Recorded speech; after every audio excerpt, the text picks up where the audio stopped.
réseautage peut être aussi quelque chose de très, très, très basique dans le sens vos amis. Bonjour, alors mon nom est Lionel Fritz Adimi. Je suis présentement conseiller principal du président du Conseil du Trésor du Canada, donc l'honorable Jean-Yves Duclos. Et je suis un ancien diplômé de l'Université de Montréal. Donc, j'ai obtenu mon bac spécialisé en sciences politiques en 2014. J'ai une maîtrise, mais ça, c'est une autre histoire de l'autre côté de la montagne. Et je parle couramment français et anglais, ça pour sûr. J'ai une base en espagnol. Et je parle aussi le fongbe, qui est l'une des principales langues parlées au Bénin. J'aime bien le mot « explorer » parce que je pense qu'il n'y a pas de solution magique, surtout dans mon domaine, surtout en politique. Je dirais deux choses. Bénévolat. Le bénévolat a joué une part importante et le réseautage tout aussi. Et je dirais que ces deux éléments ne sont pas nécessairement mutuellement exclusifs. Donc, l'un peut conduire à l'autre.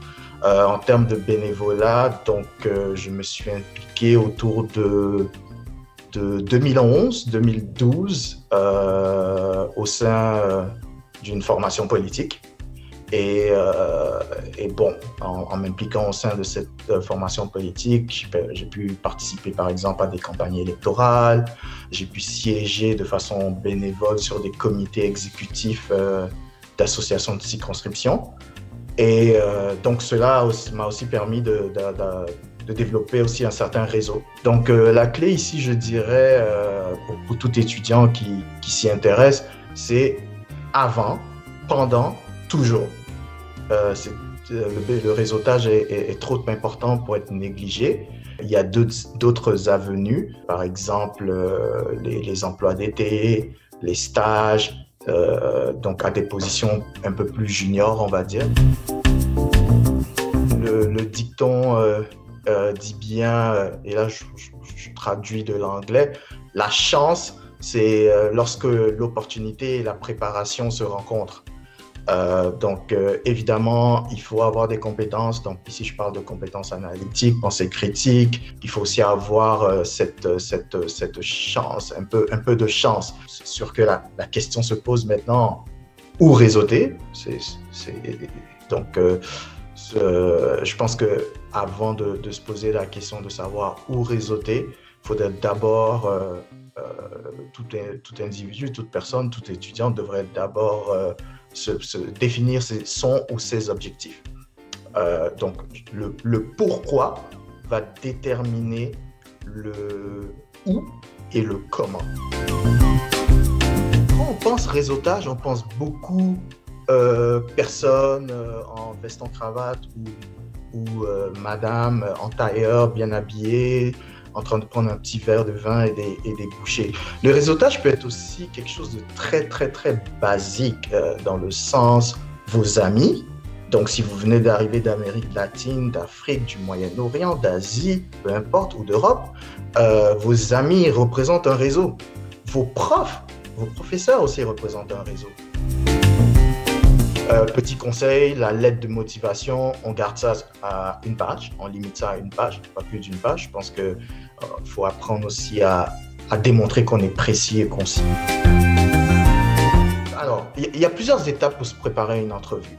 Donc, il y a la préparation, je dirais, un peu plus de premier niveau, donc c'est-à-dire vous révisez la description d'emploi, vous cherchez des mots-clés que vous allez être capable d'utiliser.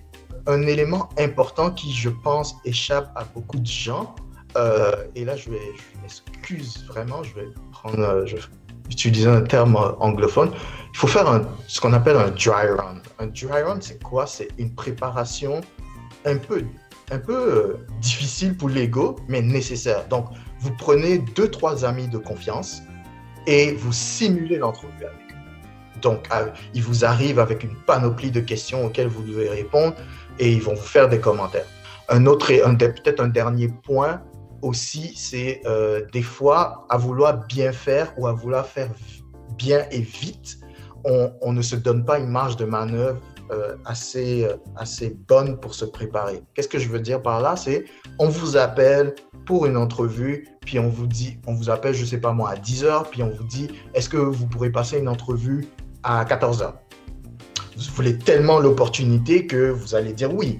Moi, je pense que vous pouvez apprendre de façon très diplomatique à dire, est-ce qu'on pourrait mettre ça à demain ou après-demain et vous donner un 24 heures qui vous permettra de bien vous préparer. Ça, je pense que c'est le genre de conseil que moi-même, j'aurais aimé avoir, je ne veux pas dire au début de ma carrière parce que je suis encore jeune, mais que j'aurais aimé avoir il y a quelques années et qu'aujourd'hui, dont je réalise l'importance.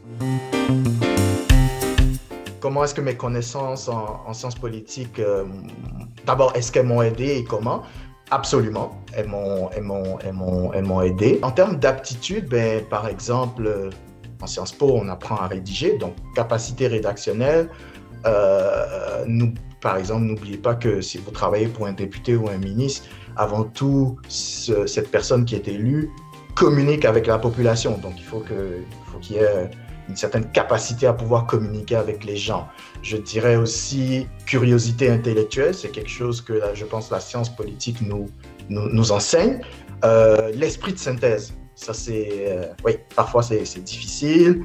Quand on est étudiant, on nous demande de créer un travail de 10 pages, puis finalement on se retrouve à 12, 15. L'esprit de synthèse en sciences politiques, tout comme en politique active, hyper important. Dans le cadre de mon travail, des fois j'ai 5 minutes et je n'exagère même pas, des fois même moins, mais j'ai 5 minutes pour à la fois expliquer un problème à mon patron, donc à mon ministre, lui expliquer les différents points de vue des différents intervenants et proposer une solution. Donc, tout ça en 5 minutes.